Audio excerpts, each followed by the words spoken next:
2002లో ఈశ్వర్లో సినిమాలో first time మిమ్మల్ని heroine చూసాము. మళ్ళీ దాదాపుగా 22 ఇయర్స్.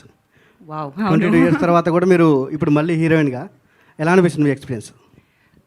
చాలా సంతోషంగా ఉందండి. ఎవరికి సంతోషంగా ఉండదు? చాలా చాలా చాలా సంతోషంగా ఉంది. బట్ నాకు ఈ సినిమా ఇట్లా డిజైన్ నేను ఆల్రెడీ చెప్పాను. వెంకీ గారు చెప్పినప్పుడు చాలా ఎక్సైటెడ్గా ఉన్నాను టు కమ్ బ్యాక్. ఒక గ్యాప్ తర్వాత ఫిలిమ్స్లో నేను ఇది కమ్ బ్యాక్ ఇచ్చాను. సో మళ్ళీ స్క్రీన్ మీద తెలిసినప్పుడు ఇట్లా ఒక మంచి డిజైన్ చేసి ఇట్లా నాకు క్యారెక్టర్ ఇచ్చిన దానికి I was very happy. So hopefully అది సినిమాలో బాగా పోర్ట్రే అయి ఉంటుంది. మీరందరూ చూసి చెప్పాలి. కమ్బ్యాక్ రావడం వేరు, హీరోయిన్గా కమ్బ్యాక్ ఇవ్వడం వేరు కదా. మీరు హీరోయిన్గా మళ్ళీ రీఎంట్రీ ఇస్తున్నారు తెలుగులో, చెప్పాలి ఎక్స్పీరియన్స్ ఎలా ఉంది? ఎక్స్పీరియన్స్ చాలా బాగుంది. అది డెఫినెట్గా బాగుంటుంది. అండ్ మా ప్రొడ్యూసర్స్ బేసిక్లీ చాలా చాలా మంచి ప్రొడ్యూసర్స్ అండి. నిజంగా చెప్పాలి, ఇది ఒట్టిగా చెప్పట్లేదు. చాలా మంచి ప్రొడక్షన్, మంచి డైరెక్షన్ టీమ్. సో ఎవ్వరు ఈ సినిమాలో షూటింగ్ చేసినట్టు ప్రతిరోజు ఒక షూటింగ్ స్పాట్కి వెళ్ళినట్టే ఉండదు. చాలా కూల్గా హ్యాపీగా ఒక ఫ్యామిలీ కలిసి ఎట్లా ఎంజాయ్ చేస్తామో మా స్క్రిప్ట్ కూడా అట్లానే. సో త్రూ అవుట్ ఒక ఎంటర్టైన్మెంట్ ఉంటుంది.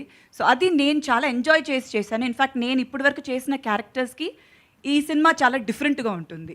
సో నేను ఫస్ట్ టైం ఇట్లాంటి ఒక క్యారెక్టర్ పోర్ట్రే చేశాను. సో నాకు చాలా కొత్తగా ఉన్నింది అండ్ బాగా ఎంజాయ్ చేశాను. Thank you. శ్రీదేవి గారు, ఇక్కడే స్క్రీన్ మీద అయితే ఫస్ట్ చూస్తుంటే మీరు అని మాత్రం మేము ఎవరూ అనుకోలేదు. సో నేనైతే ఒక సామెత చెప్పాలనిపిస్తుంది. చెప్పండి. చక్కనమ్మ చిక్కినా అందవే అన్నట్లు ఉన్నారు. సీరియస్లీ చాలా బాగున్నారు. అప్పటికంటే కూడా బాగున్నారు. సో మీరు బేసికల్లీ సెకండ్ ఇన్నింగ్స్లో నిజంగానే అందరూ అన్నట్లు హీరోయిన్గా రారు. ఫస్ట్ మీరు హీరోయిన్ అనగానే మీరు ఎలా ఫీల్ అయ్యారు అసలు?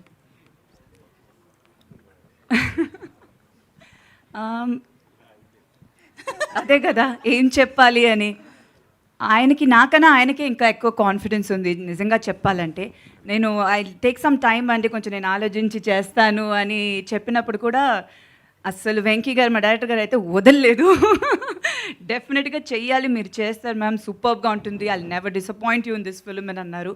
సో ఫస్ట్ నేను మళ్ళీ సినిమాలు చేయాలి అని, యాక్చువల్లీ ఈ సినిమాని ఫస్ట్ నాకు రిలీజ్ అవుతుంది. మిగతా సినిమాలు చేస్తున్నాను ఇప్పుడు, but still first release I think ఇదే సినిమా అవుతుంది. సో చాలా హ్యాపీగా ఉన్నది. ఫస్ట్ టీజర్, అదే నేను చెప్పినట్టు టీజర్ చూసినప్పుడు కూడా it was nice to see myself back. ఇది చాలా మిస్ అయ్యాను డెఫినెట్గా స్క్రీన్ మీద చూడడం అనేది. టీవీ చాలా మధ్యలో ఎప్పుడు చేస్తూ ఉన్నాను. సో గ్యాప్ అనేది నాకు అంత అనిపించలేదు because I was always a part of the media. So but film big screen మీద చూడడం అనేది it's something very nice. So అది చాలా హ్యాపీగా ఉన్నింది అండ్ ఐఎమ్ బ్లెస్డ్ అని చెప్పాలండి. So thank you so much. మీ అందరూ బాగుందని చెప్పినప్పుడు చాలా హ్యాపీగా ఉంది. So thank you. రోహిత్ గారు, నరేష్ గారు చెప్పండి sir. No two love stories are the same. అవును సార్. మీ ఎక్స్పీరియన్స్తో కరెక్ట్ స్టేట్మెంట్ అంటారా? మీ ఎక్స్పీరియన్స్తో కరెక్ట్ స్టేట్మెంట్ అంటారా?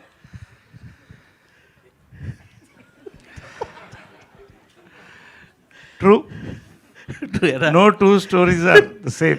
Okay. No two love stories are the same.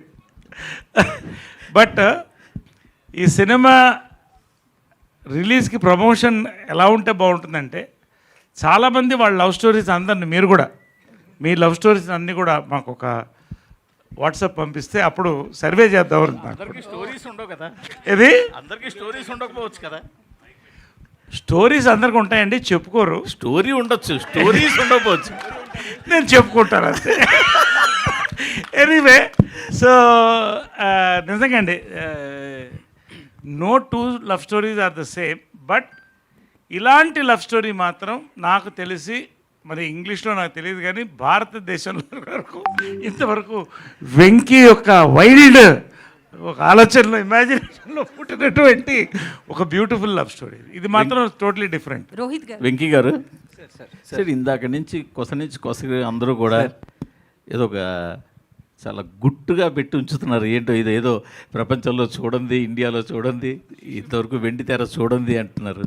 అదేమన్నా కొద్దిగా నేను హింట్ ఇవ్వగలరా సార్? మీరు ఇంటర్వ్యూ చేయండి సార్ ఆయన్ని. అంతే అంటారా? కరెక్ట్ క్యాండిడేట్ మీరు ఇంటర్వ్యూ చేయండి. కరెక్ట్గా 1 గంట సేపు ఇంటర్వ్యూ అభివృద్ధి. రోహిత్ గారు ఇక్కడ రోహిత్ గారు, అయితే నాది ఒక క్వశ్చన్. యాక్చువల్లీ మీరు చాలా సాఫ్ట్గా కనిపిస్తారు మూవీస్లో కానీ బయట కానీ. స్టోరీ ఏమో వైల్డ్ అంటున్నారు. ఎట్లా సెట్ అయింది మీకు? అది చూస్తే చెప్పగలుగుతారండి, అంటే పరిస్థితి అది వైల్డ్ అంటే అంటే దానికి I can not define once you see the film you'll understand what we are all talking about. So Rohit గారు? టీజర్లో 5 క్వాలిటీస్ అన్నారు కాబట్టి పర్సనల్ లైఫ్లో కూడా అవే 5 క్వాలిటీసా ఏంటి అసలు? ఇది కామెడీనా లేదంటే? అంటే డెఫినెట్గా ఎవ్రీ వన్ విల్ హ్యావ్ ఒక ప్రీ అజంప్షన్ ఉంటుంది కదండి. సో డెఫినెట్గా హౌ యువర్ లైఫ్ పార్ట్నర్ ఉండాలనేది ఉంటుంది. బట్ ఈడు కొంచెం క్లిష్టంగా ఉన్నాయి అంతే.